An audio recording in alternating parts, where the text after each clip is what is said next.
Right.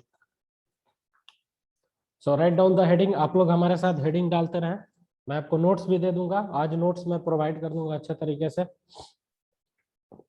So photon theory of light, heading डालो। To study the photo electric effect in details we need to know photon theory of light.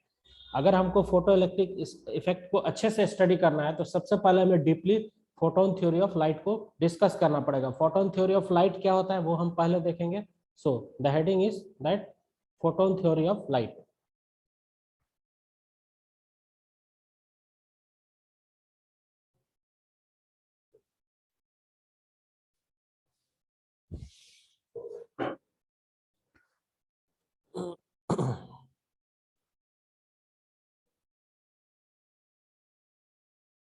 Photon theory of light.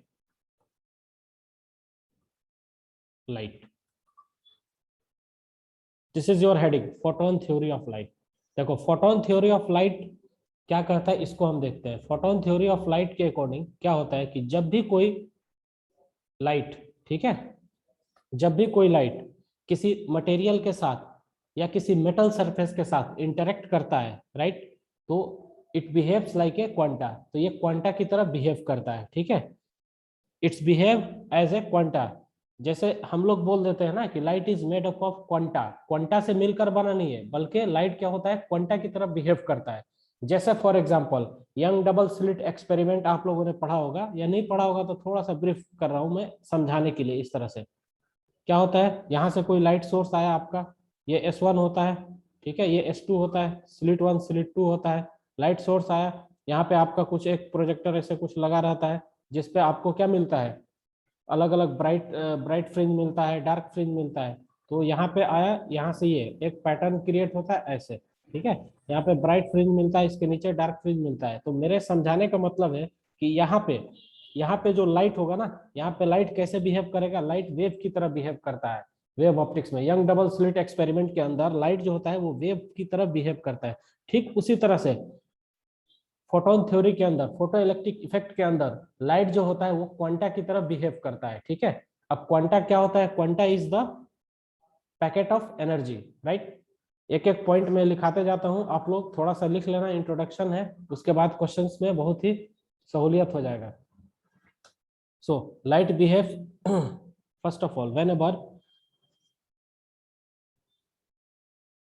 When light interact with, first point लिखो इसके अंदर, उसके बाद diagram बनाता हूं। When light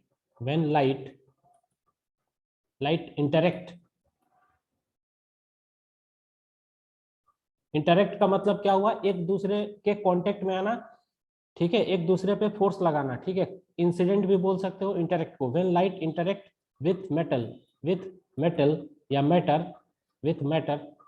matter और metal surface, when light interact with matter और metal surface,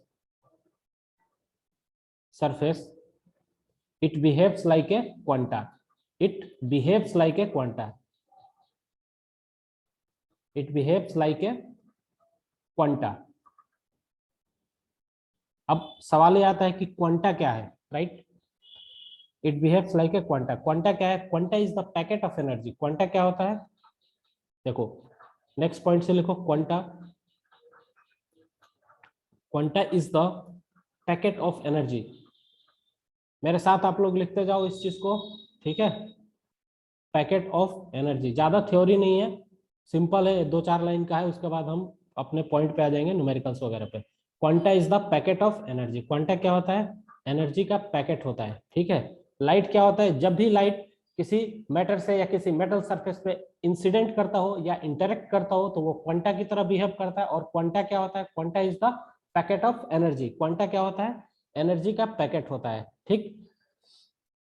अब देखो this energy of quanta is called photon. और यही जो क्वांटा जो होता है ना, पैकेट ऑफ एनर्जी जो होता है, इसी को हम क्या कहते हैं, फोटोन कहते हैं, ठीक है। नाउ नेक्स्ट पॉइंट से लिखो इस तरह से,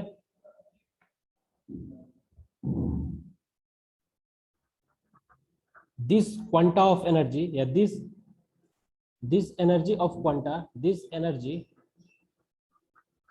energy of quanta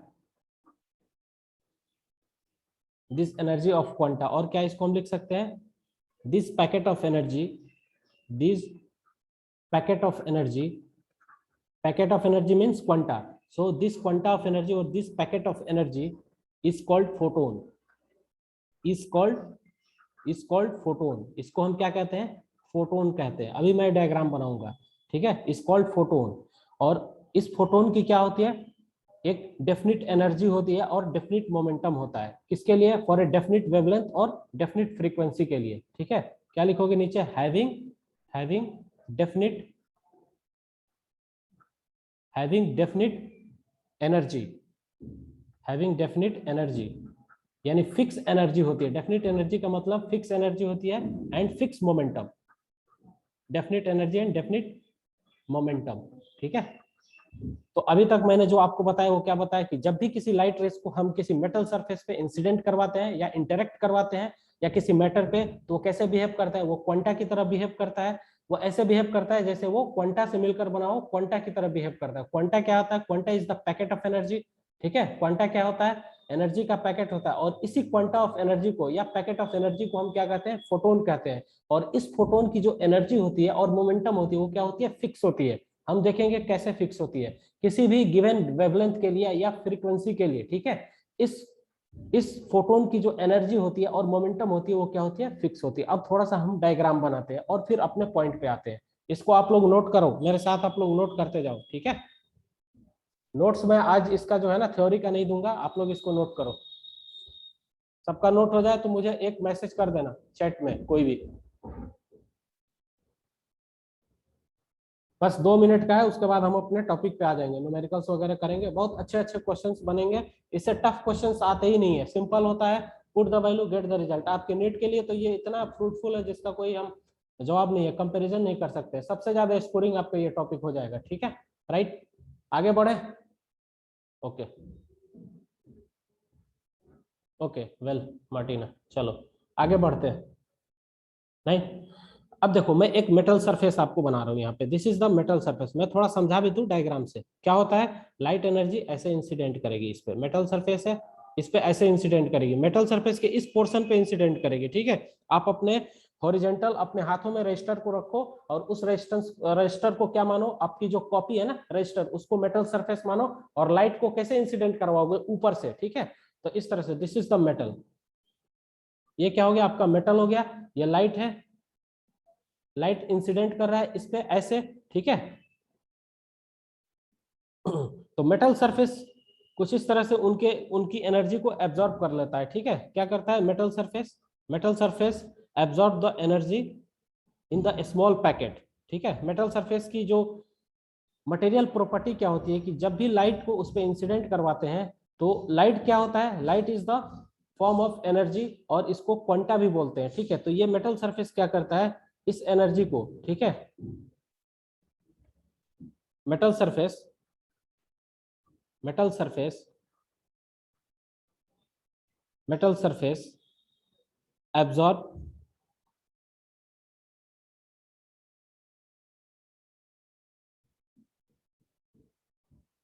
absorb the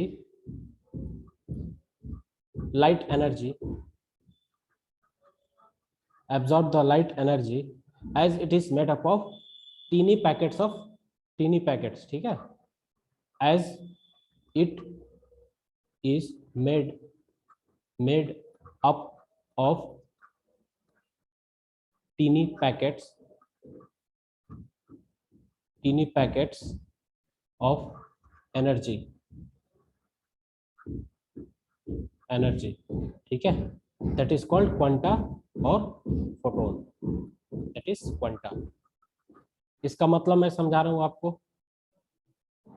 देखो क्या है, मेटल सरफेस है, उस पर आपने लाइट को इंसिडेंट करवाया, तो मेटल सरफेस क्या होता है, इसकी प्रॉपर्टी क्या होती है कि ये जो लाइट एनर्जी इंसिडेंट करता है, ठीक है। लाइट क्या है, लाइट एक तरह से एनर्जी है, ठीक है, वो इंसिडेंट करता है। तो मेटल सरफेस क्या होती है, क्या करती है, इसकी एनर्जी को एब्जॉर्ब करती है। क्यों, क्योंकि ये जो लाइट होता है ना वो छोटे छोटे एनर्जी के पैकेट से मिलकर बना हुआ होता है, जिसको हम क्या बोलते हैं, क्वांटा बोलते हैं, राइट। आप क्या लिख सकते हो, light is the form of small packets of energy, that is called quanta, ठीक है। ये दूसरे पॉइंट है। दूसरा आपको मैंने फर्स्ट जो इंट्रोडक्शन दिया था वो है दूसरा पॉइंट है, आप क्या बोलोगे, सरफेस, मेटल सरफेस, एक सेकंड ये दी हटा दो यहाँ से।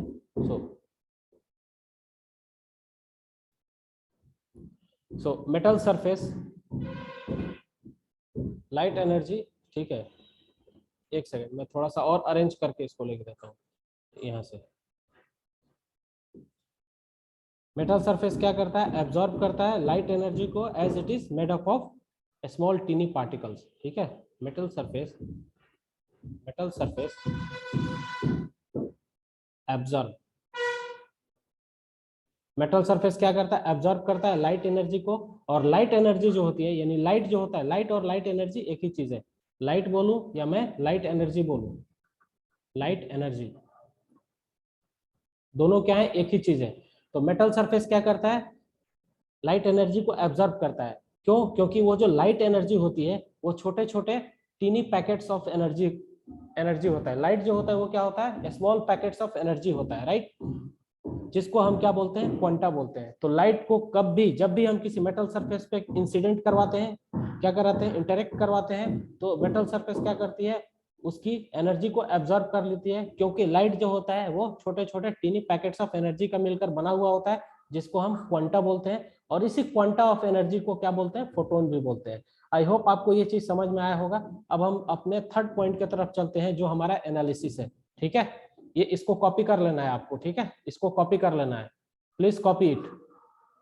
आप अपने नोट्स में इसको कॉपी करते जाओ, इतना कोई ज्यादा थ्योरी नहीं है जो मैं दूंगा इसमें, मॉडर्न फिजिक्स में कुछ खास नहीं है, बस थोड़ा थोड़ा सा कुछ कुछ पॉइंट है, इनको हमको डील करते जाना है और क्वेश्चंस को आगे प्रोसीड करना है।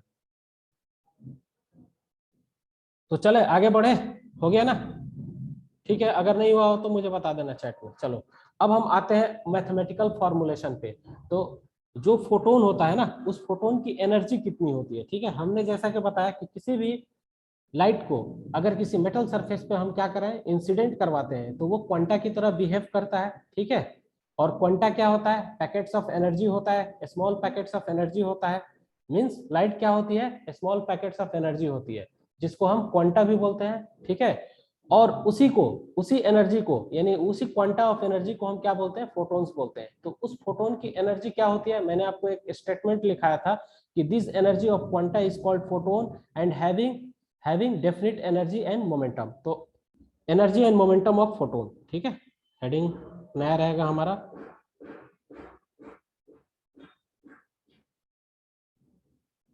एनर्जी एंड मोमेंटम,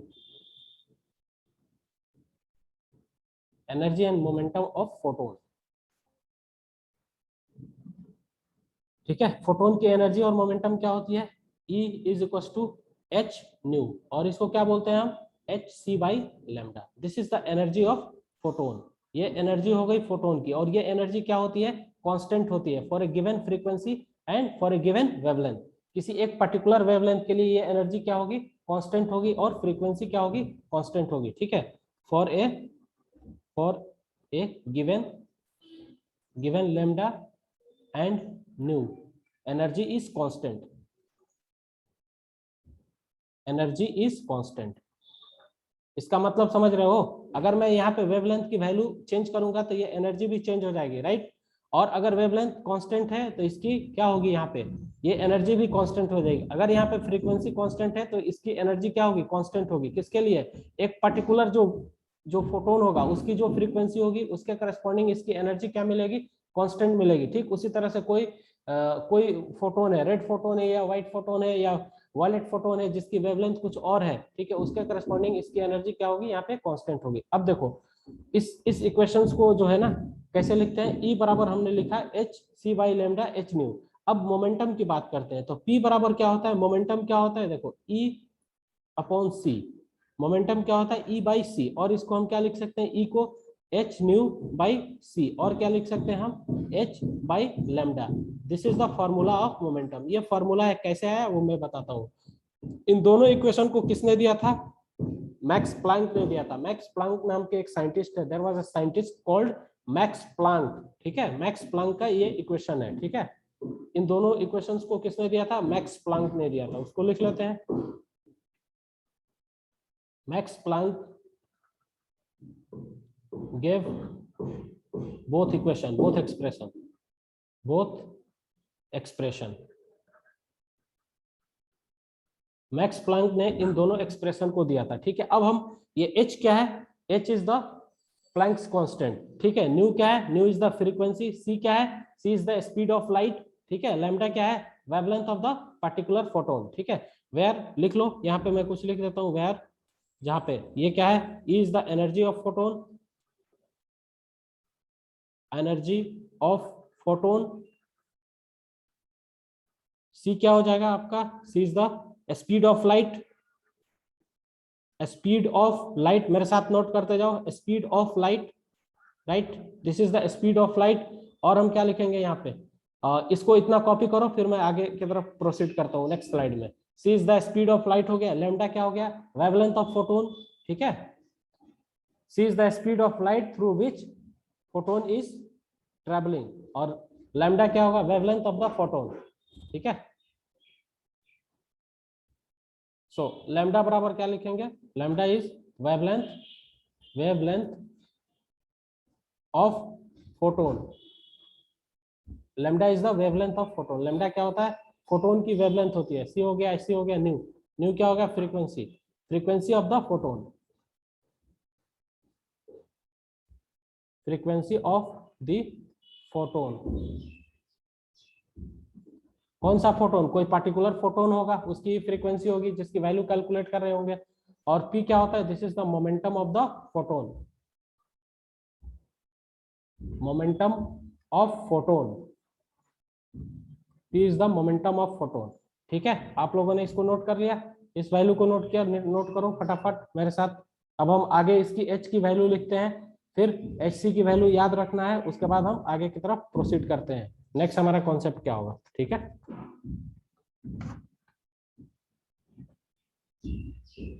सबने कॉपी कर लिया,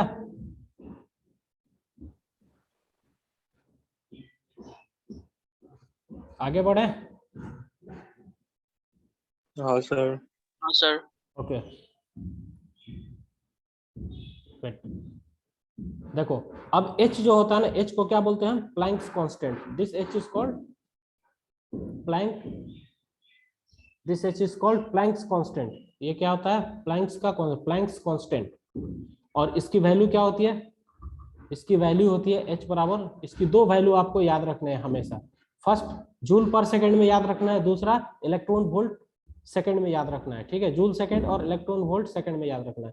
जूल सेकंड में क्या होता है, 6.63 इंटू 10⁻34 10⁻34 जूल सेकंड, ठीक है। ये h की वैल्यू होती है, प्लैंक्स कांस्टेंट की वैल्यू होती है। अगर इसको इलेक्ट्रॉन वोल्ट में हमको याद करना हो तो कैसे याद करेंगे, इलेक्ट्रॉन वोल्ट में कैसे होता है, 4.132 इंटू 10⁻15 ये क्या होता है, इलेक्ट्रॉन वोल्ट सेकंड, ठीक है, इलेक्ट्रॉन वोल्ट सेकंड। अब देखो अगर आपको ये वैल्यू याद है और इस वैल्यू तक जाना है तो क्या करोगे, 1 इलेक्ट्रॉन वोल्ट को कितना जूल लिखते हैं, 1 electron volt 1 EV, 1 electron volt बराबर 1.6 इंटू 10⁻19 जूल, ठीक है। इससे रिप्लेस किया जाता है, 1 इलेक्ट्रॉन वोल्ट को कितना जूल से रिप्लेस किया जाता है, 1.6 इंटू 10⁻19 जूल से। तो 1 इलेक्ट्रॉन वोल्ट की जगह क्या रख दोगे,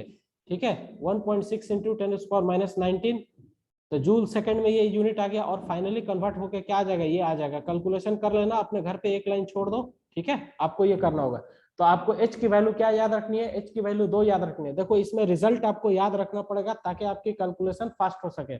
so the value of h will be 6.63 into 10⁻34 joule पर second, sorry joule second, right. और इसको इलेक्ट्रॉन वोल्ट सेकंड में कैसे याद रखना है, दिस इज 4.13, क्या करोगे यहाँ पे, electron 4.132 into 10⁻15 electron volt second, ठीक है, इसको याद करना। अब एक टर्म Hc है, Hc की वैल्यू हम क्या करते हैं, डायरेक्ट हम याद रखेंगे, एक बार H रखेंगे, एक बार C रखेंगे और मल्टीप्लाई करेंगे, that will be A time taking process. So Hc की वैल्यू हम क्या करेंगे, डायरेक्ट याद रखेंगे। तो Hc की वैल्यू कैसे याद रखते हैं, देखो Hc बराबर क्या लिखते हैं, 12400, दिस इज 12400, क्या होता है Hc बराबर 12400 electron volt angstrom, right, 12400 electron volt angstrom. अगर आप चाहो इसको इसमें कन्वर्ट करना है जूल एंगस्ट्रम में, तो कैसे करोगे? 1.6 इंटू 10⁻⁻19 10⁻⁻19 जूल से मल्टीप्लाई कर दोगे तो जूल एंगस्ट्रम हो जाएगा। ठीक है, ये वैल्यू को आपको हमेशा याद रखना पड़ेगा। हम क्वेश्चन करेंगे तो बहुत इंटरेस्टिंग हो जाएगा, ये वैल्यू फटाफट याद रहेगा। देखो इस वैल्यू को याद रखना है, इसको भी याद रखना है और इसको भी याद रखना है, राइट। आपको कैलकुलेशन नहीं करना है, ठीक है, फटाफट जो है ना आपको वैल्यू रख देना। अगर इलेक्ट्रॉन वोल्ट में दे रखा है रखना है तो 4.132 into 10⁻⁻15 electron volt second H की वैल्यू ले लो, ठीक है। कहीं पे भी अगर जूल में लेना है तो क्या लोगे? 6.63 इंटू 10⁻34 जूल सेकंड, ठीक है।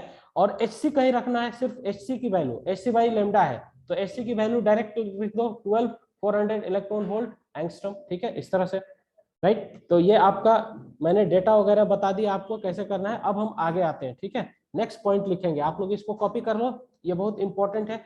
सबसे ज्यादा यूनिट कन्वर्जन को इसमें ध्यान रखना है, unit conversion is very important, ठीक है। अब हम मोमेंटम कैसे है उसको हम जरा देखते हैं, ठीक है।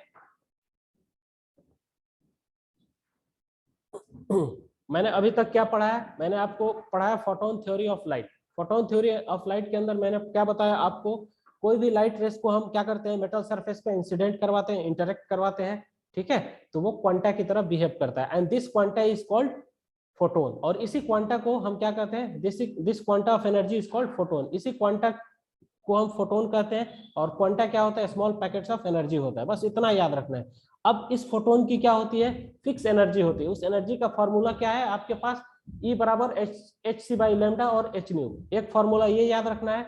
अब इसकी फिक्स मोमेंटम भी होती है, किसके लिए? एक पर्टिकुलर वेवलेंथ के लिए और पर्टिकुलर फ्रीक्वेंसी के लिए। तो मोमेंटम का फॉर्मूला आपके पास क्या है? मोमेंटम इज इक्वल टू क्या लेते हो? E बाई सी और h by lambda and H nu by C, ठीक है, इस तरह से आप ले सकते हो। अब मोमेंटम कैसे है उसको हम देखते हैं, right. For momentum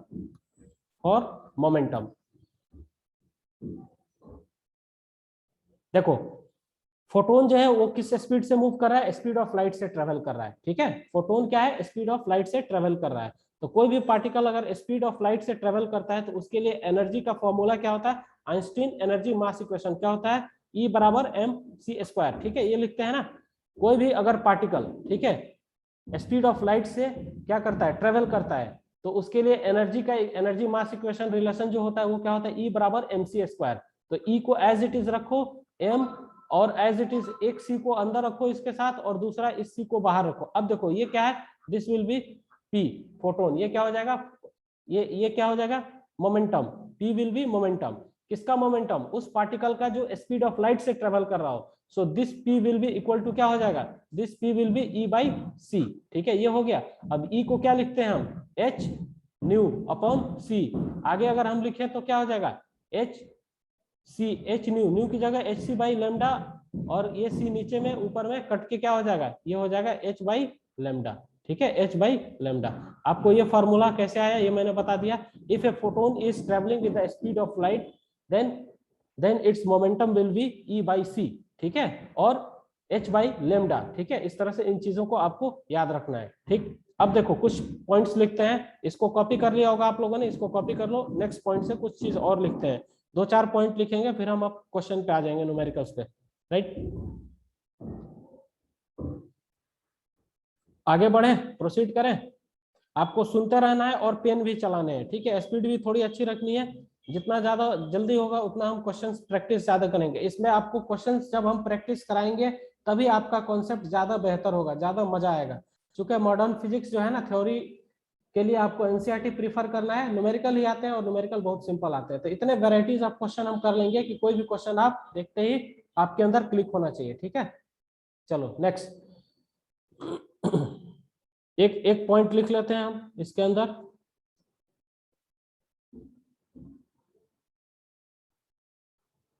so photon always travel with speed of light in vacuum. लिखो,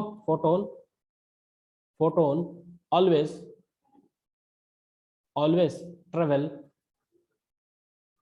travel with speed of light, with a speed of light. Photon always travel with speed of light in vacuum. Photon जो होता है हमेशा speed of light से travel करता है vacuum में। तो अब देखो, अब फोटोन जो होता है वो स्पीड ऑफ लाइट से ट्रेवल करता है वैक्यूम में, तो क्या रिलेशन हो सकता है? They have zero rest mass but non zero relative मास, ठीक है। तो कोई भी पार्टिकल अगर स्पीड ऑफ लाइट से ट्रेवल करता है, ठीक है, तो उसकी जो रेस्ट मास होती है वो क्या होती है? जीरो होती है। आपको ये नोट करके लिख लेना है, they have means photon have, they have zero mass, photon have zero mass, they का मतलब photon, zero zero rest mass, क्या होता है? जीरो रेस्ट मास होता है, but non zero relative mass, but non zero zero relative mass. देखो, कोई भी पार्टिकल अगर स्पीड ऑफ लाइट से ट्रेवल करता है तो उसकी जो रेस्ट मास होती है वो जीरो हो जाती है, और उसकी जो रिलेटिव मास होती है, ठीक है, या जो भी कहो, रिलेटिव मास बोलो या और भी इसका कुछ नाम होता होगा, रिलेटिव मास ही हम बोलते हैं, रिलेटिव मास उसकी कुछ हो जाती है। देखो ये कैसे आता है, ये हम देखते हैं। रेस्ट मास को किससे डिनोट किया जाता है? So rest mass is equal to rest mass of the photon, that is M naught. जब स्पीड ऑफ लाइट से चलता है तो क्या हो जाता है? जीरो के बराबर हो जाता है। रिलेटिव मास बराबर क्या लिखते हैं हम? देखो, रिलेटिव मास अगर हमको निकालना हो, relative mass, again Einstein mass energy relation use करेंगे। रिलेटिव मास क्या हो जाता है? दिस इज, इसको m से डिनोट करते हैं, m बराबर E बाई सी स्क्वायर, ठीक है, सी स्क्वायर। E को क्या लिख दोगे आप? h न्यू बाई सी, और आगे और इसको क्या लिख सकते हो? एच सी बाई लेमडा, ठीक है, एच लेमडा सी, ठीक है। ये रिलेटिव मास आपको निकालना हो, कोई पार्टिकल स्पीड ऑफ लाइट से चल रहा हो, रिलेटिव मास आपको निकालना हो, अगर उसकी एनर्जी दे रखी हो फोटोन की, ठीक है, ठीक है, कोई भी पार्टिकल हो, कोई फोटोन हो, अगर वो स्पीड ऑफ लाइट से चल रहा है, अगर उसकी रिलेटिव मास पूछी जाए आपसे तो कैसे निकालोगे? फॉर्मूला होगा E by E upon C square, और ई को क्या लिखोगे? एच न्यू बाई सी, और न्यू को किससे? एच सी बाई लेमडा से रिप्लेस कर दोगे, एच सी, न्यू को क्या करोगे? सी बाई लेमडा से, तो यहाँ पे क्या हो जाएगा? ये सी शायद खत्म होगा, देखो इस तरह से। सो एच सी, न्यू के क्या करोगे? लेमडा बाई सी, ई बराबर एच न्यू और H C by lambda, this is H C by lambda. So this will be equal to, यहाँ पे एच बाई लेमडा हो जाएगा, ये सी नहीं रहेगा, राइट, दिस,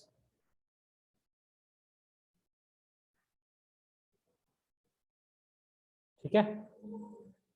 अब रेस्ट मास जीरो क्यों होता है, ये आपको फॉर्मूला याद रखना है। कोई भी पार्टिकल अगर स्पीड ऑफ लाइट से चलता है तो उसकी रेस्ट मास यानी एम हो गई, एम नॉट क्या हो जाएगी? जीरो रिलेटिव मास। ऐसे निकालते हैं, ई बराबर एम सी स्क्वायर के फॉर्मूला से, ठीक है। अब रेस्ट मास जीरो क्यों होता है और कैसे होता है उसको हम देखते हैं। देखो, अगर आप स्टेशनरी कंडीशन पे हो, सपोज करो कि आप कहीं अपने घर पे बैठे हुए हो, ठीक है, तो उस वक्त आपकी रेस्ट मास कुछ ना कुछ होगी, राइट। अगर आप क्या कर रहे हो, कुछ समय के बाद एक कार में बैठ गए, एक फोर व्हीलर में बैठ गए और आप मूव करने लगे, तो उस वक्त आपकी जो रेस्ट मास होगी ना, वो कुछ और हो जाएगी, ठीक है, और नया एक मास आ जाएगा, वो क्या होगा? रिलेटिव मास, ठीक है। इसको हम कैसे देखते हैं, ठीक,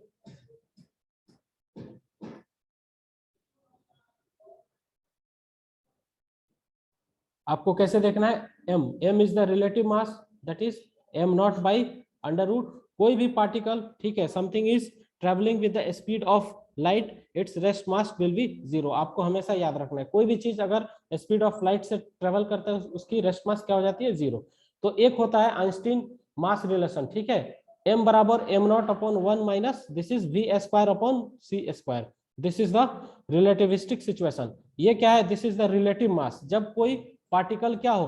किसी मूविंग फ्रेम में हो, ठीक है, और ये क्या है? उसकी इनिशियल मास जब वो रेस्ट में था, ठीक है। तो सपोज करो कि आप जो थे ना पहले बैठे हुए थे जमीन पे, ठीक है, कहीं अपने घर पे बैठे हुए थे, तो आपका रेस्ट मास कुछ था, कुछ भी हो सकता है, समथिंग। उसके बाद आप क्या करें? आप एक फोर व्हीलर में बैठ गए, ठीक है, तो आपकी जो मास आएगी ना, रिलेटिव मास, वो कुछ हो जाएगी, ठीक है।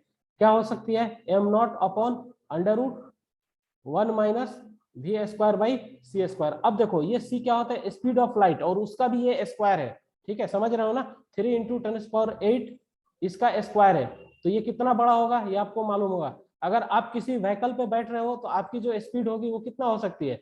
50 मीटर पर सेकंड हो सकती है, जो भी हो 50 किलोमीटर है जो भी हो, तो ये क्वांटिटी जो है ना इसके सामने, ये क्वांटिटी जो है टेंस टू इन्फिनिटी हो जाएगा, ठीक है, इसके सामने ये बहुत छोटा हो जाएगा। तो इसको आप क्या लिखोगे, m is equal to m naught upon under root 1 minus this whole divided something divided by infinity, ये क्या हो जाएगा इन्फिनिटी। आपका v जो भी स्पीड है ये इंफिनिटी से डिवाइड करेंगे तो ये किस में कन्वर्ट हो जाएगा, this will B m naught upon, ये क्या हो जाएगा 1 माइनस दिस इज 0। तो आपका जो है हम हमारे जो एनवायरमेंट में जो स्पीड होता है, ठीक है, उस स्पीड में जो रिलेटिव मास है उसको क्या करते हैं, नेग्लेक्ट कर देते हैं। तो आप गाड़ी पे बैठो, बस पे बैठो, कहीं पे भी जाओ, आपका जो है क्या होता है, रिलेटिव मास ही जो होता है वही क्या होता है, रेस्ट मास के बराबर होता है। तो for normal situation, for normal condition, your relative mass is consider as your rest mass, ठीक है। बहुत स्मॉल चेंज आता है, कैसे चेंज आता है वो मैंने आपको बता दिया। अपने आप जिस व्हीकल पे गाड़ी पे बैठे हो उसकी स्पीड डालो और यहाँ पे देखो ये कितना बड़ा है, ये करीब करीब क्या हो जाएगा, ऊपर बहुत छोटा क्वांटिटी, नीचे अप्रोक्सीमेटली इंफिनिटी। तो समथिंग डिवाइडेड बाय इंफिनिटी क्या होता है, 0 हो जाता है। तो 0 माइनस 1 क्या हो जाएगा, 1 होगा। 1 का रूट से फ्री करो तो आपका रिलेटिव मास क्या हो जाएगा, रेस्ट मास के बराबर हो जाएगा। बट फोटोन के केस में क्या होगा, अब हम देखते हैं। दिस इज द केस 1, ठीक है। अब केस 1 ये हो गया। अब हम किसी पार्टिकल को क्या करते हैं, हमने किसी पार्टिकल को यहाँ पे v स्पीड दिया था, ठीक है, v स्पीड दिया था, दिस इज v स्पीड। अब किसी पार्टिकल को हम क्या करते हैं, स्पीड ऑफ लाइट दे देते हैं, राइट। नाउ अब हम क्या करते हैं, किसी भी पार्टिकल को स्पीड ऑफ लाइट देते हैं। सो इफ फोटोन ही ले लेते हैं, if photon is travelling with speed of light, तो इसके लिए इसका जो रिलेटिव मास होगा वो क्या होगा, देखो m नॉट फॉर्मूला लिखेंगे under root 1 minus this is v square by C square. तो यहां से क्या हो जाएगा, m naught as it is under root, देखो क्या हो जाएगा 1 minus this v square will be converted into C square upon C square. क्योंकि फोटोन क्या है, स्पीड ऑफ लाइट से चल रहा है, तो v जो थी किस में कन्वर्ट हो गई थी, ये क्या हो जाएगा 1। तो यहाँ से आपको m बराबर क्या आ रहा है, infinite. So this is not possible, किसी भी पार्टिकल की मास इंफिनिटी नहीं हो सकती है, दिस इज नॉट पॉसिबल, ठीक है। ये क्या होता है, पॉसिबल नहीं होता है, दिस इज नॉट पॉसिबल।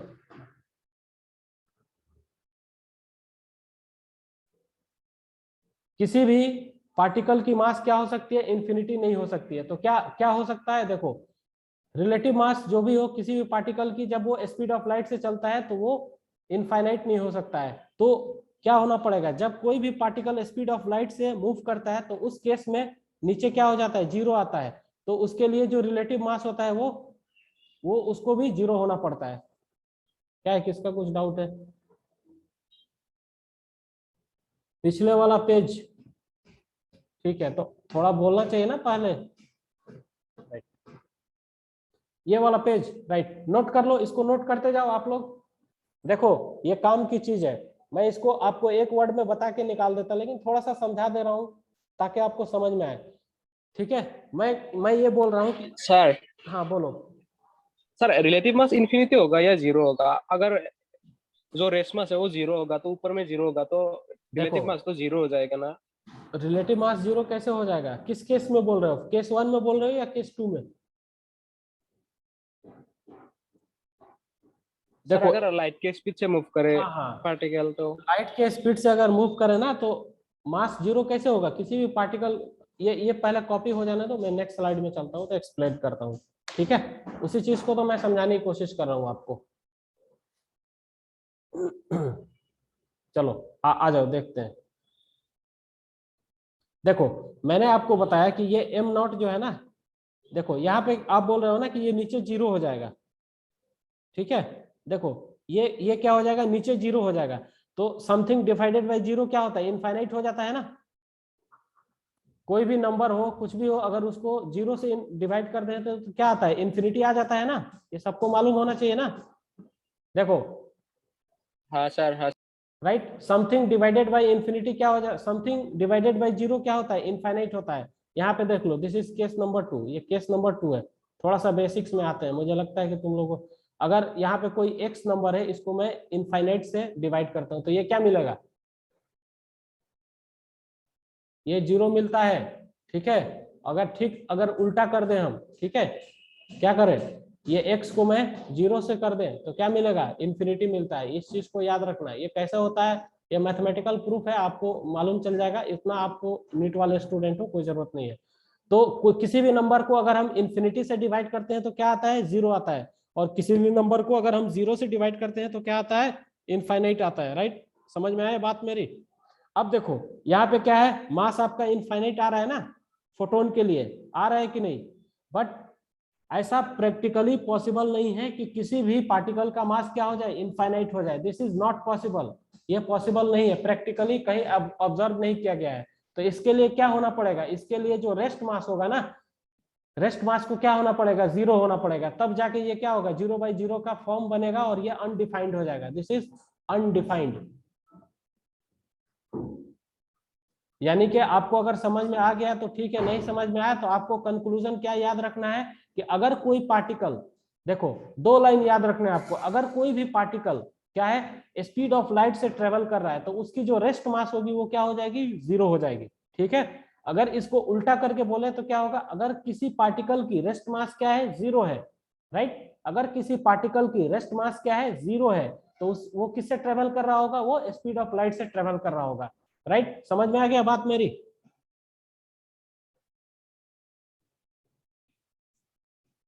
हाँ सर। आपको इतना नहीं जाना है, ठीक है, आपको इतना कंक्लूजन में नहीं जाना है, आपको समझ में नहीं आएगा तो। बट केस 1 तो समझ में आ गया ना, कि लो स्पीड के लिए जो होता है, लो स्पीड के लिए जो रेस्ट मास होता है वही क्या होता है, रिलेटिव मास होता है। चलो किसका क्या है डाउट।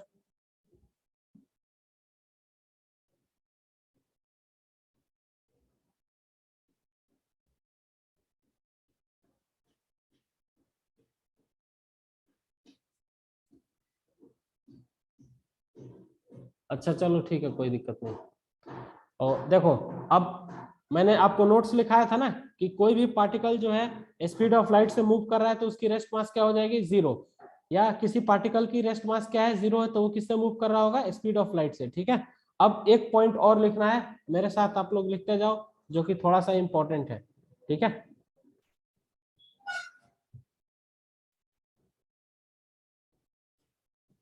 देखो, in collision with in collision with matter, लिखो, ये इंपॉर्टेंट चीज है। In collision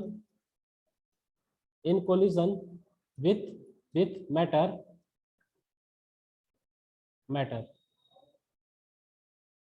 in collision with matter और मेटल सरफेस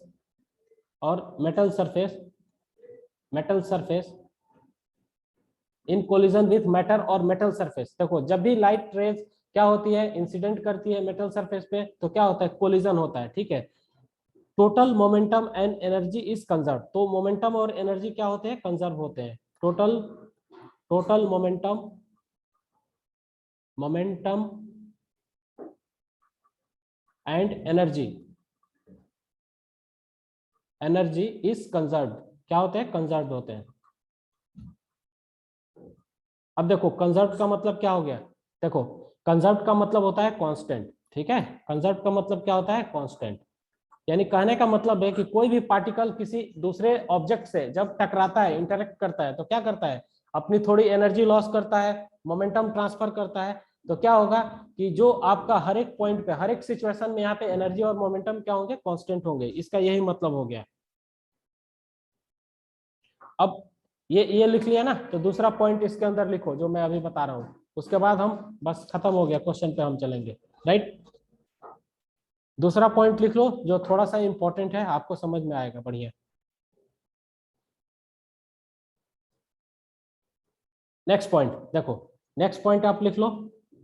नेक्स्ट पॉइंट क्या है, energy of photon depends only on the frequency of light. ठीक है, देखो energy of photon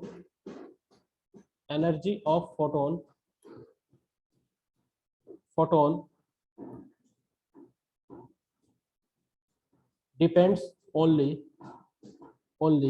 on the frequency of light and wavelength of light. Frequency of depends only on the frequency। जब frequency पे depend करेगा तो wavelength पे भी करेगा। Depends only on the frequency of light. Photon की जो एनर्जी होती है वो किस पे डिपेंड करती है, न्यू पे डिपेंड करती है और लेमडा पे डिपेंड करती है। दूसरा इसके अंदर, ठीक है, नया हेडिंग था इसके अंदर, दूसरा पॉइंट लिखो इसके अंदर। दूसरा पॉइंट क्या है, number of photon will depends upon the intensity of light. ठीक है, ये बहुत इंपॉर्टेंट है, नंबर ऑफ फोटोन। देखो ऑब्जेक्टिव में आपसे क्वेश्चन ऐसा पूछा जा सकता है, इसीलिए मैं लिखा रहा हूँ number of photons.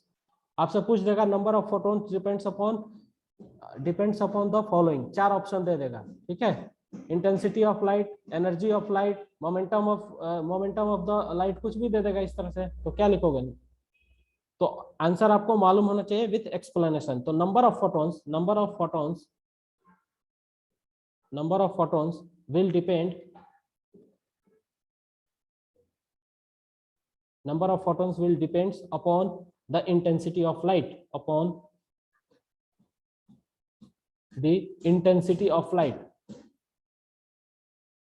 intensity of light। मैं एग्जांपल से इसको समझाऊंगा। ठीक है, सपोज करो कि आपके पास एक बल्ब है, ठीक है, रेड बल्ब, बहुत ही इंटरेस्टिंग है, सुनना। एक बल्ब है 100 वाट की, एक बल्ब है आपके पास 100 वाट की, क्या है, रेड बल्ब है, दिस इज रेड बल्ब। दूसरा क्या है, एक 50 वाट की बल्ब है, ठीक है, 50 वाट की बल्ब है, ये भी क्या है, रेड बल्ब है। ठीक है, तो देखो इसके अंदर जो एनर्जी ऑफ प्रोटॉन होगा, आपका जो विबग्योर जो स्पेक्ट्रम होता है, ठीक है, विबग्योर स्पेक्ट्रम होता है, उसका वायलेट के लिए जो वेवलेंथ होती है वो 400 नैनोमीटर होती है, और रेड फोटोन के लिए जो वेवलेंथ होती है वो क्या होती है, 750 यानी 750 नैनोमीटर होता है। ठीक है, तो सपोज करो कि इससे जो है ना,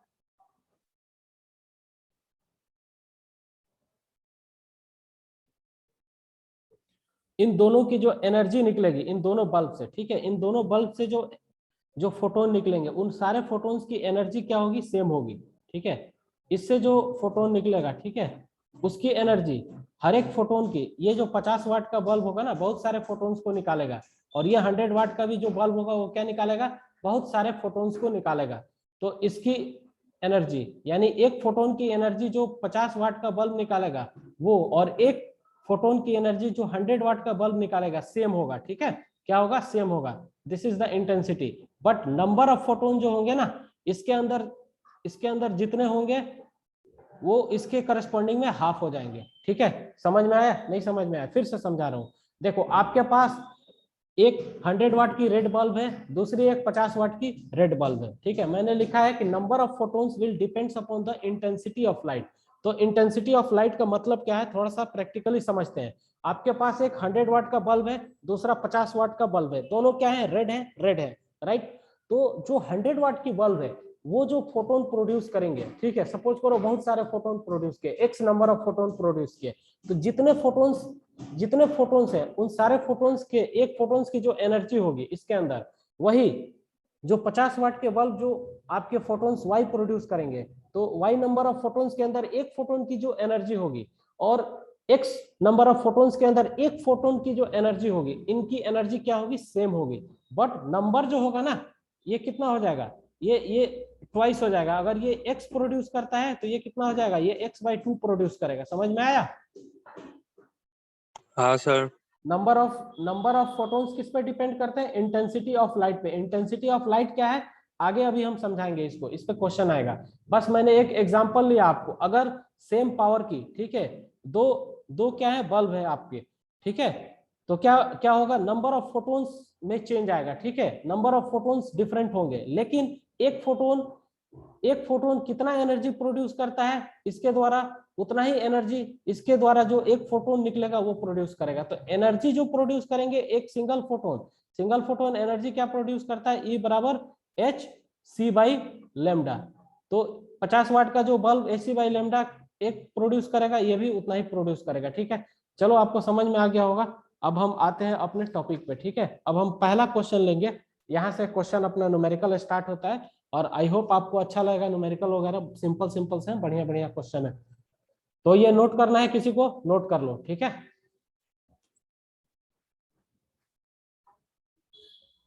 अब यहां से क्वेश्चन स्टार्ट होता है, इसमें कुछ दिक्कत नहीं होगा। So the first question, that is question number 1। Question number क्या है, what is the range of energies for the visible light photons. ठीक है, what is the range, what is the range of energy, what is the range of energy, what is the range of energies for visible, for the visible light photon, for the visible light photons।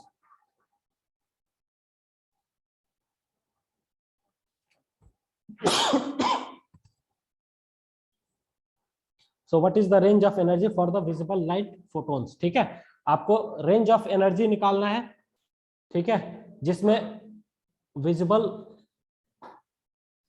हमारे पास क्या होता है, visible spectrum क्या होता है, visible spectrum किसी को याद है, सबको।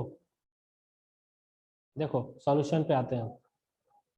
विजिबल स्पेक्ट्रम जो होता है क्या हो जाएगा, VIB, विबग्योर, VIBGYOR। ठीक है, ये आपका विजिबल स्पेक्ट्रम हो गया, right, this is your visible spectrum.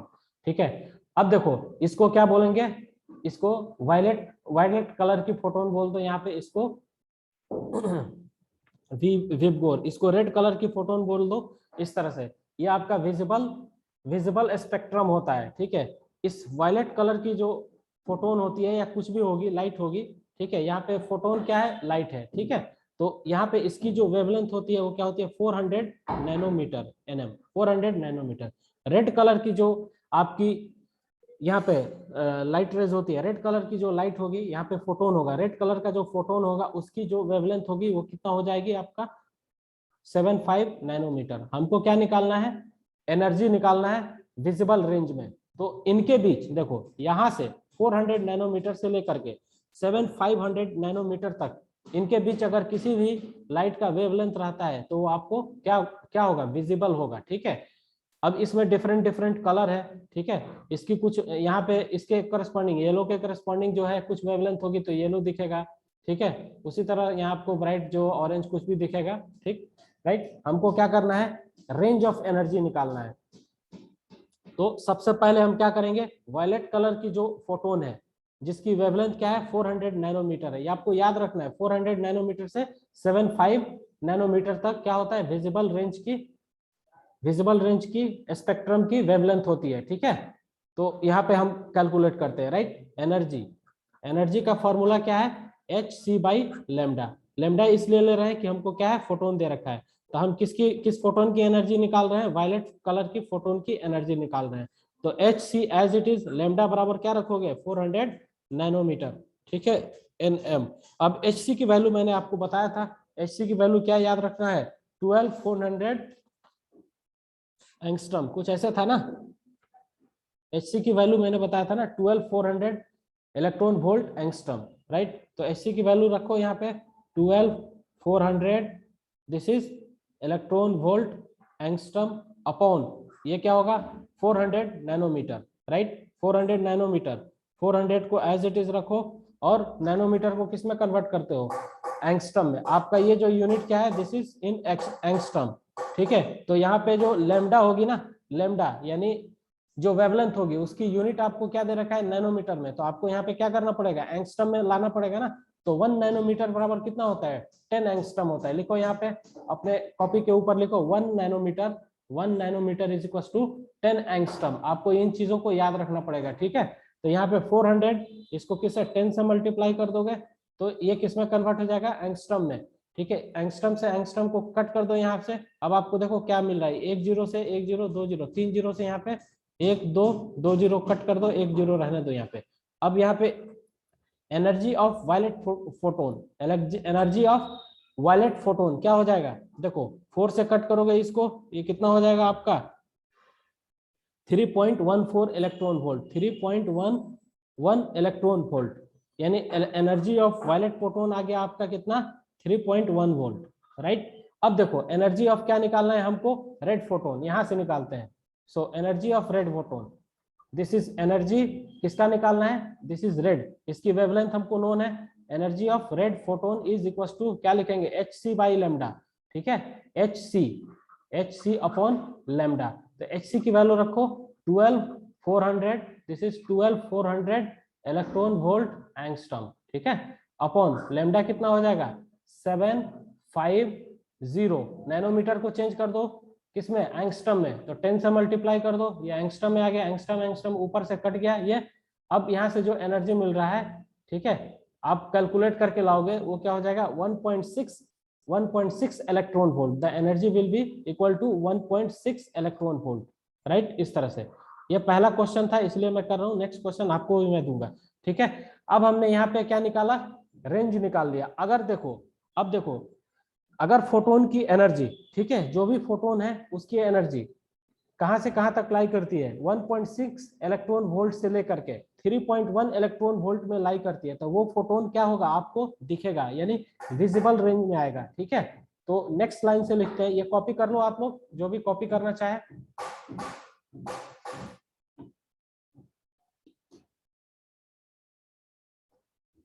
Next, that is, अब देखो हमारे पास विजिबल रेंज जो है ना फोटोन की, वो क्या हो जाएगी ना, विजिबल रेंज, विजिबल रेंज कहां से कहां तक लाई करेगा फोटोन की, 1.6 electron volt to 3.1 electron volt, ठीक है। इस रेंज में जितने भी फोटोन्स होंगे उनकी अगर एनर्जी लाई कर रही है तो वो फोटोन हमें क्या आ जाएंगे, विजिबल रेंज में आ जाएंगे, ठीक है। अगर देखो, अब क्वेश्चन ये आता है कि अगर किसी भी फोटोन की एनर्जी, ठीक है, क्या हो 3.1 इलेक्ट्रॉन वोल्ट से ज्यादा हो जाए तो उसको हम क्या बोलते हैं, इफ एनर्जी, नोट बना के लिखो, if energy of any photon, if energy of any photon is greater than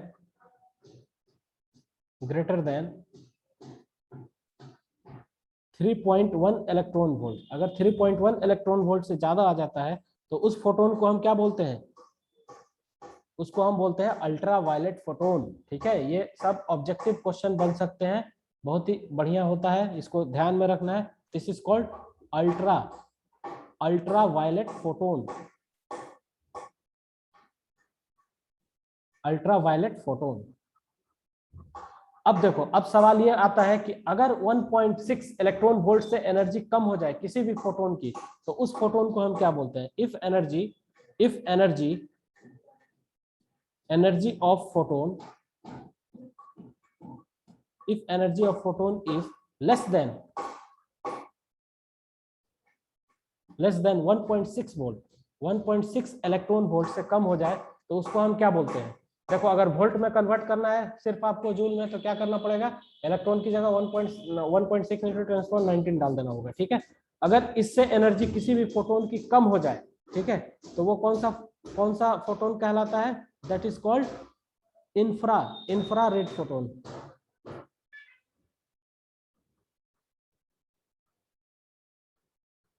infrared photon. किसी भी फोटोन की एनर्जी 3.1 इलेक्ट्रॉन वोल्ट से ज्यादा हो गई, that is called ultra volt photon.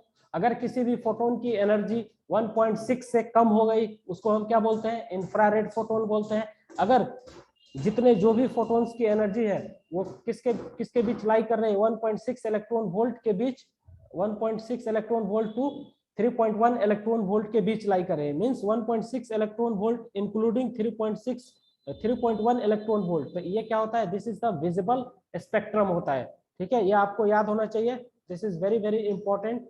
और खासकर, ठीक है, एक चीज और मैं आपको बता दूं यूनिट में, ठीक है, अगर आपको क्वेश्चंस के अंदर इस तरह का सिचुएशन दे रहा होगा, अगर एंगस्ट्रम में दे रखा है और उसको आपको मीटर में कन्वर्ट करना है, देखो मैंने क्या बताया, नैनोमीटर, 1 नैनोमीटर बराबर 10 एंगस्ट्रम, ठीक है। अब आपको एंगस्ट्रम में दे रखा है, उसको मीटर में कन्वर्ट करना है, तो कैसे करोगे, 1 एंगस्ट्रम बराबर हाउ मच मीटर, 1 एंगस्ट्रम बराबर 10⁻1 को ऐसे मल्टीप्लाई कर दो और 10⁻10 मीटर, 10⁻10 मीटर, ठीक है। इन दोनों यूनिट को आपको याद रखना है, this is very very important. और एक और चीज है, वो क्या है, 1 इलेक्ट्रॉन वोल्ट बराबर कितना होता है, 1.6 × 10⁻19 जूल। ये भी आपको याद रखना है, this will also very helpful in the numericals, right. इन चीजों को नोट करो, फिर हम आगे की तरफ प्रोसीड करते हैं अपने कॉन्सेप्ट को, न्यूमेरिकल ही करेंगे अभी हम। नाउ नेक्स्ट क्वेश्चन लिखो, हमारे साथ क्वेश्चन लिखते जाओ, ठीक है। Next question, question number 2, question number 2। अब देखो क्वेश्चन 2 क्या है, energy is equal to, this is E बराबर PC, एनर्जी बराबर PC, momentum into, momentum is multiplied by speed of light, is valid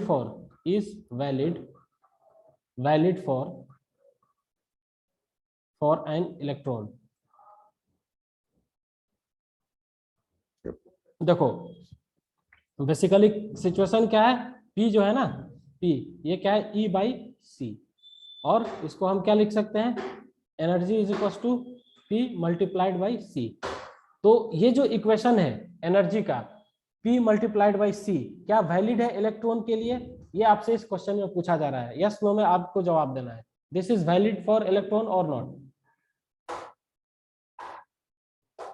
कोई इसका जवाब तो दो।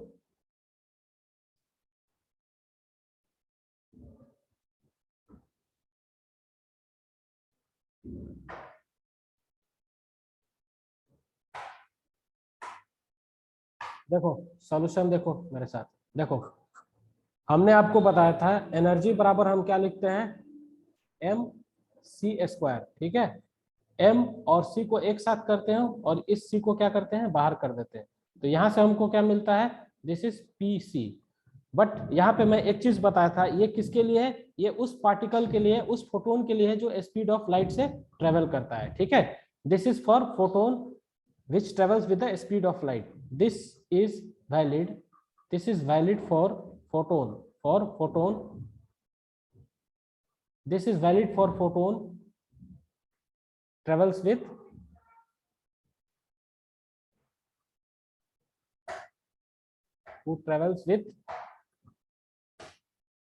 speed of light। अब बताओ कि फोटोन के लिए वैलिड था जो स्पीड ऑफ लाइट से ट्रेवल करता था, तो इसकी रेस्ट मास क्या होती थी, बताओ, m0, इसकी 0। अब बताओ कि जब ये स्पीड ऑफ लाइट से ट्रेवल करता था तो इसकी रेस्ट मास क्या होती थी, 0। तो ये बताओ इलेक्ट्रॉन की रेस्ट मास क्या होती है। अरे इलेक्ट्रॉन का मास कुछ होता है ना, किसी भी कंडीशन में कहीं पे भी रख देते हो तो क्या होता है इलेक्ट्रॉन का मास, मास ऑफ इलेक्ट्रॉन लिखते हो ना, दिस इज इक्वल टू 9.1, इसको भी याद रखना, 9.1 इंटू 10⁻³ kg। ये क्या होता था, रेस्ट कंडीशन में ही तो मास होता था ना इलेक्ट्रॉन की, तो कुछ मास है, भले वो कितना ही नेग्लिजिबल है। तो इलेक्ट्रॉन की जब रेस्ट मास पॉसिबल है तो वो इलेक्ट्रॉन क्या होगा, स्पीड ऑफ लाइट से कभी मूव नहीं करेगा, ठीक है। मैंने आपको बताया था ना कि अगर कोई पार्टिकल स्पीड ऑफ लाइट से मूव कर रहा है तो उसकी क्या होगी, रेस्ट मास 0। या फिर ऐसे क्वेश्चन में दे दे कि कोई किसी पार्टिकल की क्या है, रेस्ट मास 0 है, तो वो किससे मूव करेगा, स्पीड ऑफ लाइट से। यहाँ पे क्या है, इलेक्ट्रॉन की जो रेस्ट मास है वो क्या है, 9.1 इंटू 10⁻³ kg। तो इसकी तो रेस्ट मास 0 है नहीं, तो ये क्या होगा, स्पीड ऑफ लाइट से मूव नहीं करेगा। तो ये जो इक्वेशन होता है हमारा मोमेंटम का, ये किसके लिए होता है, उस पार्टिकल के लिए वैलिड होता है जो स्पीड ऑफ लाइट से मूव करे। तो इसके लिए हम क्या लिखेंगे, सिचुएशन, ठीक है। ये बहुत ही बारीक और छोटा छोटा क्वेश्चन है, ठीक है। इसके लिए हम ये लिखेंगे, देखो इस तरह से, एनर्जी बराबर पीसी, यानी momentum into speed of light is not valid for electron, not valid for electron. ऐसा क्यों, क्योंकि इलेक्ट्रॉन का क्या होता है, me बराबर m0, rest mass of electron क्या होता है, ये वैल्यू दे रखा होता है, ठीक है। तो जिसकी रेस्ट मास होगी वो स्पीड ऑफ लाइट से कभी मूव नहीं करेगा। अगर रेस्ट मास 0 है तो स्पीड ऑफ लाइट से मूव करेगा, और स्पीड ऑफ लाइट से मूव कर रहा है कोई पार्टिकल तो उसकी रेस्ट मास 0 होगी। तो आई होप आपको ये क्वेश्चन समझ में आया होगा। नेक्स्ट क्वेश्चन पे चलते हैं, ठीक है। इसको कॉपी करना है, कॉपी कर लो फटाफट, राइट। सो प्लीज, हाँ sir. Okay, now let's move on the next question. दूसरे क्वेश्चन पे हम आते हैं। ये क्वेश्चन आप लोगों को करना है, मैं वेट करूंगा आपके आंसर का। देखो, for a photon having wavelength, लिखो, for a photon having wavelength for a photon having wavelength 0.2 micrometer, ठीक है, 0.2 micrometer. Calculate number 8 this is momentum. क्या कैलकुलेट करना है? Number A momentum, B this is frequency, और C क्या calculate करना है? C will be energy. कोई फोटोन है जिसकी वेवलेंथ आपको ये दे रखा है, ठीक है, this is the wavelength of the photon. आपको क्या निकालना है? मोमेंटम निकालना है, फ्रीक्वेंसी निकालना है, एनर्जी निकालना है। Now think about this question, you have 2 minute times. आप लोग इस क्वेश्चन को खुद ट्राई कीजिए, मैं आपका आंसर चेक करूंगा, ठीक है, बस आपको कैलकुलेशन करना है। Now let's move on the next. क्या करना है? सॉल्यूशन हम आते हैं सॉल्यूशन पे। कैसे सॉल्यूशन करना है? देखो, सबसे पहले हम एनर्जी, हमारे पास क्या है? वही बेसिक एलिमेंट्री इक्वेशन है। एनर्जी बराबर क्या लिखते हैं? hc बाई लेमडा, ठीक है। अब जो लेमडा की वैल्यू दे रखा है, सबसे पहले इसको हमको क्या करना है? hc की वैल्यू हमारे पास क्या होता था? देखो, hc बराबर क्या लिखते थे? 12400, this is electron volt angstrom, ये लिखते थे ना। और ये जो है लेमडा की वैल्यू हमको किस में लाना है? एंगस्ट्रम में लाना है। तो मैंने आपको बताया हुआ है कि लेमडा किस में दे रखा है आपको? 0.2 micrometre, this is micro and this is metre. तो माइक्रो को किससे रिप्लेस करोगे? 10⁻6 -6 है, दिस इज माइक्रो, ठीक है। So this is 0.2 micrometre. तो ये क्या हो जाएगा आपका? Lambda is equal to 0.2 as it is, micro को 10⁻6 से रिप्लेस करो, दिस इज इन मीटर। अब ये आपका मीटर में आ गया। अब देखो हमको क्या करना है? हमको इसको किस में कन्वर्ट करना है? एंगस्ट्रम में कन्वर्ट करना है। मैंने आपको बताया था 1 एंगस्ट्रम बराबर क्या होता है? 1 एंगस्ट्रम इज इक्वल टू क्या होता है? 10⁻10 मीटर, ठीक है। हमको एंगस्ट्रम में कन्वर्ट करना है। तो एंगस्ट्रम में कन्वर्ट करने के लिए क्या करना पड़ेगा? देखो, इसको हम क्या करते हैं? 0.2 एज इट इज रहने देते हैं, ठीक है, 0.2 एज इट इज रहने देते हैं, और 10⁻4 का इधर मल्टीप्लीकेशन और 10⁻4 का नीचे मल्टीप्लीकेशन, ठीक है। ये कट के 1 हो जाएगा ना, और ये कितना हो जाएगा? 10⁻6, ये, ठीक है, ये मीटर में ही है अभी, राइट। अब देखो इसको कैसे करेंगे? 0.2 इंटू 10⁻4 को एज इट इज रखो, ये नीचे वाला जो है ना 10⁻4, इसको ऊपर लाएंगे तो क्या हो जाएगा? दिस इज 10⁻6, ये मीटर हो गया, सॉरी 10⁻10 मीटर हो गया, ठीक है। This will be equal to 10⁻10 metre,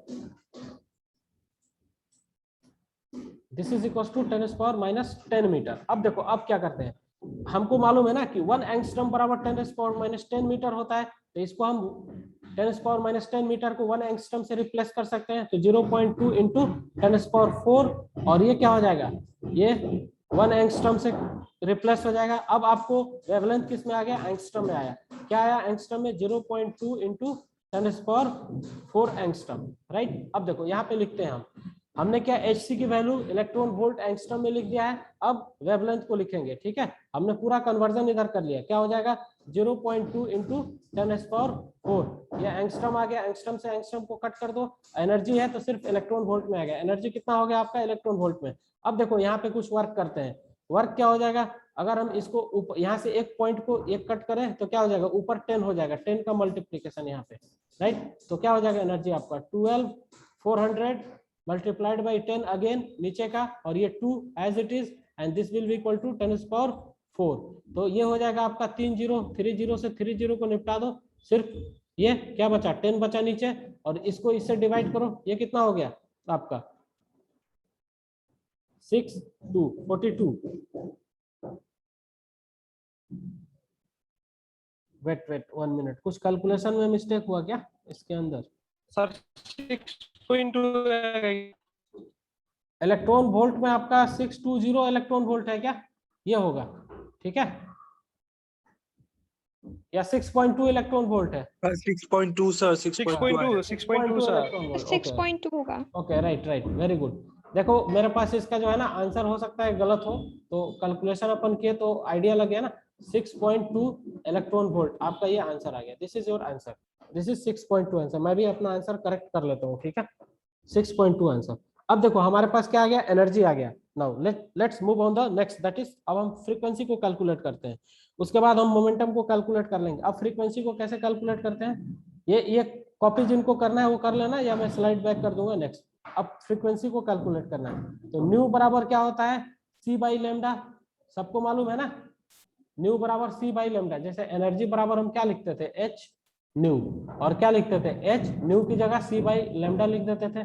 अब देखो सी की वैल्यू क्या लिखेंगे, speed of light, speed of light क्या है 3 इंटू 10⁸ और लेमडा क्या हो जाएगा आपका, लेमडा को मुझे मीटर में लिखना है, ये क्या है, सी स्पीड ऑफ लाइट है, that is metre in second, ठीक है, ये सही में लिखेंगे। और ये जो होगा ना लेमडा क्या है 0.2 micrometre, micro is replace by 10⁻⁻⁶, और ये क्या हो जाएगा मीटर। तो यहाँ से फ्रीक्वेंसी क्या हो जाएगा, ये मीटर से मीटर कैंसिल कर सकते हैं, यूनिट को भी आपको देख कर चलना है, ठीक है, मॉडर्न फिजिक्स के अंदर। यहाँ से क्या हो जाएगा आपका, अब देखो ये 10⁻⁻⁶ है, ऊपर जाएगा तो क्या हो जाएगा, यहाँ से एक जीरो ऊपर ले लेंगे तो 3 इंटू 2, और ये क्या हो जाएगा 10⁻, दिस इज 9, और अपॉन में कितना है ये 10⁻, दिस इज -6, ये कितना हो जाएगा 1/सेकंड, यानी ये हर्ट्स के बराबर होगा, ठीक है।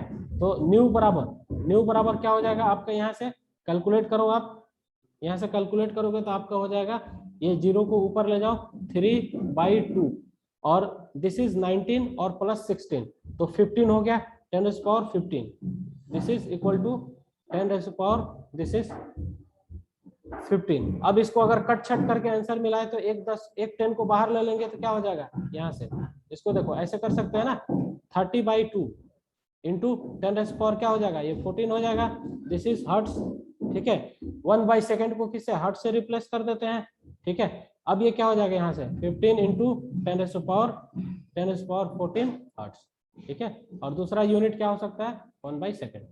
दिस इज द फ्रीक्वेंसी आ गया। अब हम मोमेंटम कैसे लेंगे इसको हम देखते हैं, ठीक है। एक बार सारा कैलकुलेट कर देता हूँ, फिर मैं थोड़ा सा वेट कर लूंगा, आप लोग जिनको कॉपी करना होगा वो कॉपी कर लेंगे।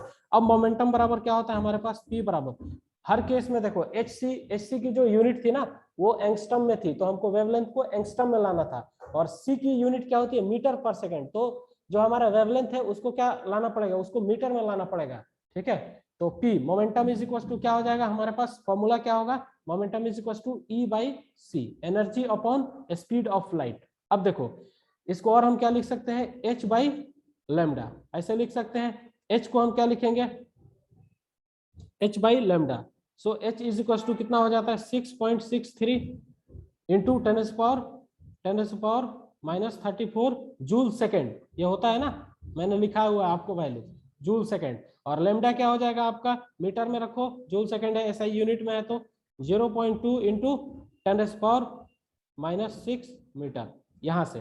तो मोमेंटम आपका किस में आता है, यहाँ से देखो मोमेंटम आ जाएगा आपका जो भी हो केजी मीटर सेकंड में आ जाएगा, ठीक है।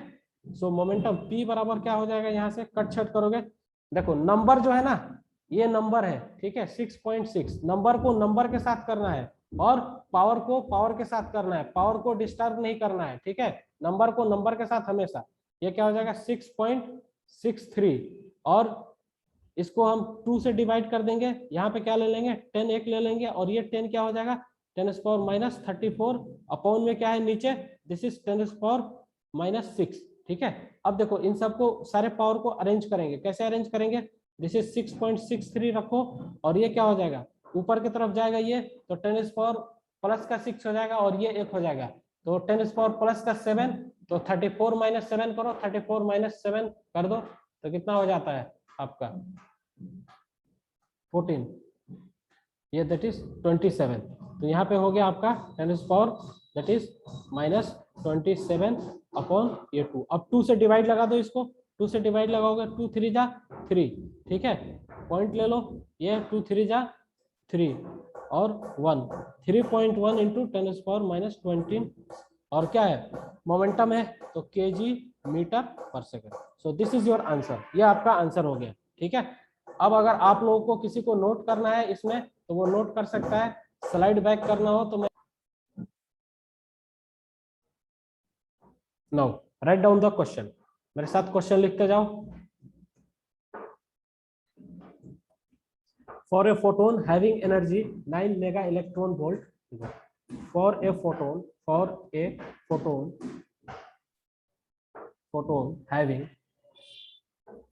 having energy, for a photon having energy 9 mega electron volt, ठीक है। कैलकुलेट नंबर 1 क्या निकालना है, that is momentum. Momentum calculate करना है। बी आपको इफेक्टिव मास,